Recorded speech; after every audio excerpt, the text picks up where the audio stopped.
Hey everybody, Pastor Mathew here, Zion Lutheran Church. Thank you for tuning in to this video. It is Maundy Thursday. No, I didn't just say Monday, Thursday. I said Maundy Thursday, M-A-U-N-D-Y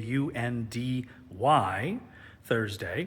And what I want to do here in just these few minutes is give you a little background on the Maundy Thursday service, what it is that we are doing, and why it is that we come to worship on a day like today. Of course, tomorrow is Good Friday, the day that Jesus died, but why is it important to come to church on Thursday? Well, hopefully I'm here to tell you a little bit and give you a little bit of a background and behind the scenes kind of perspective of Maundy Thursday. So, Maundy Thursday, Maundy, the word comes from the Latin word mandatum, which means command or commandment.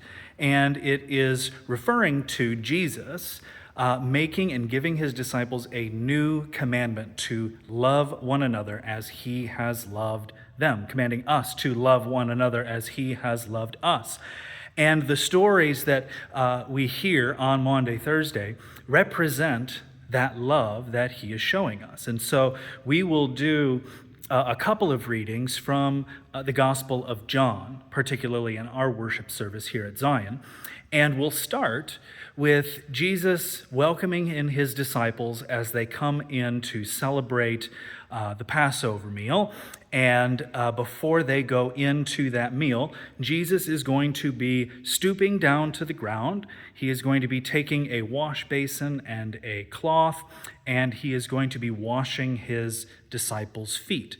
Now, this is a very peculiar act, one for a teacher to do. This is not something a teacher would do, someone who is in a position of authority. This would be servant's work, and so we're kind of perplexed by what Jesus is doing here.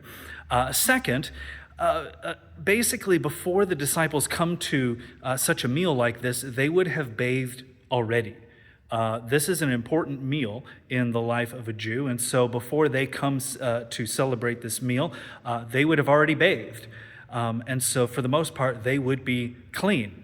Now, aside from their feet, from the short distance they may have walked to get to where they were having this meal, Jesus would stoop down and wash their feet. But he has something more in mind than just washing his disciples' feet, which is what a servant would do if someone were coming into a meal like this or into someone's home because the dirt and the dust from the road would pile up and, of course, get on their feet. So Jesus washes his disciples' feet as a way to show his love for his disciples and to show that he comes to forgive them of their sins. We think of sin as kind of that dirt that clings to us. And so Jesus is coming to take care of that sin of his disciples and to show us how to do the same for others in his name. And so that's the first story that we'll hear as we come to worship on Maundy Thursday. And so then the disciples go up into this upper room and they will share this meal. And within this meal, something interesting happens. Jesus looks around to his disciples and he says, "One of you will betray me." Very peculiar words, again, for Jesus to say among his closest 12. But Jesus knows already that one of those 12 would betray him. And we might know that that is going to be Judas Iscariot. One of Jesus' 12 followers is going to betray him. In fact, has already gone through the process of selling Jesus out for 30 pieces of silver. And so that we'll come up back to that in a little bit. So one of you will betray me, Jesus says that. And then he's going to share this, what we call the Last Supper with his disciples. And he's going to take some bread, he's going to give thanks, he's going to break it, and he's going to give it to his disciples. And he's going to say, "This is my body, which is given for you." And then he's going to take that cup and he's going to share it with his disciples and saying, "This is my blood given and shed for you for the forgiveness of your sins." Again, peculiar things that we might not necessarily think that Jesus would be doing, equating the bread and the wine to his body and blood, and yet he does. And it's another act of his love, showing the forecoming of his sacrifice that he will make on the cross, which comes tomorrow, but doing this in a way that he can share himself with his disciples. And we remember this even today as we take part in Holy Communion, which we'll also take part in this evening as well in worship. And so Jesus will institute the Last Supper, and he will say, as often as you do this, do it in remembrance of me. And that's exactly what we do. When we gather around the table, we do this all in remembrance of him. We take the bread, we take the wine, we believe in what is called a real presence. It's not that the bread actually turns into a physical form of flesh and that the wine turns into physical blood. No. And it's not a symbol either. But when Jesus says, "This is my body," well, we believe he is God, and we believe that God speaks truth, and so we believe that what Jesus says is true. If he says, "This is my body," then we believe it is. We may not understand how, other than through an act of faith and believing, but we believe that Jesus is present in the body and the blood, in the bread and the wine. And so Jesus will share this meal with his disciples, and then after the meal is over, Judas is going to leave in the middle of the meal to go get ready to betray Jesus. Jesus lets him go. Most of the disciples, I believe, are kind of unsure of what's going on at this point.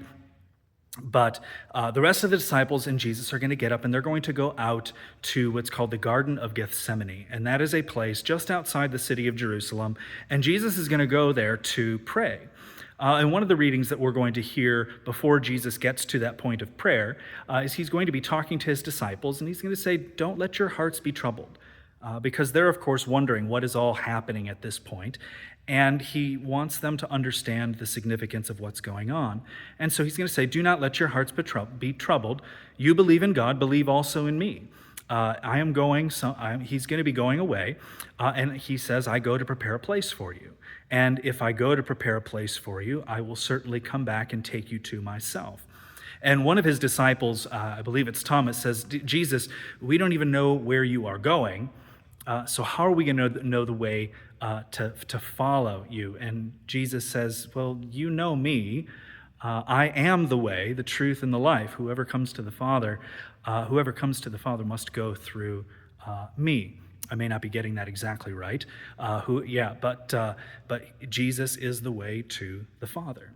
And so we'll kind of end our readings for Maundy Thursday at that story, right before Judas is going to come into the garden and betray Jesus. And as we think about our worship service, I'm going to take myself off the camera right now, and I'm going to bring you around over here. And you've probably noticed we have communion set up. It's not fully set up for our service right now. We're a little early for that. But we are going to be celebrating the institution of the Last Supper. And when we do that using bread and wine. I can show you that we use these light wafers right there made with just flour and water. And then we use a red wine here. And we pour it into the chalice, and then we commune by intinction, meaning we take the bread and we dip it into the wine, and then we consume it. And we receive Jesus' body and blood, hearing the words, "This is the body of Christ given for you, and this is the blood of Christ shed for you." All right? And then at the end of the service, actually, I'm getting a little ahead of myself. The service itself, if you're familiar with a Lutheran order of worship, you're going to notice that the order of service is going to be a little out of sorts today. And that is for a deliberate reason. We come from Palm Sunday, which if you've seen that video already, you know it was fanfare, celebration, Hosanna, save us, blessed is he who comes in the name of the Lord. And we're waiting for Jesus to save us, but now things are going to be changing a little bit, and we are meant to feel just a little uncomfortable by all that's going on. And so the typical order of service will kind of be altered. Communion, which typically comes toward the end of the service, will be one of the things that happens in the middle. The sermon that usually happens in the middle of the service will be really toward its end. And then at the end of the service, we will finish with what we call the stripping of the altar.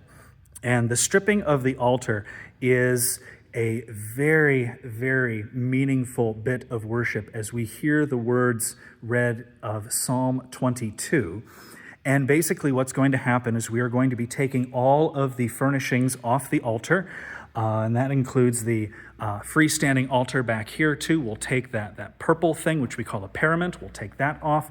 We'll take the fair linen off the top of the altar there. We'll remove the candles, the flowers, everything that's on the altar there we will remove. And then as we get to this altar right here, we will do the exact same thing.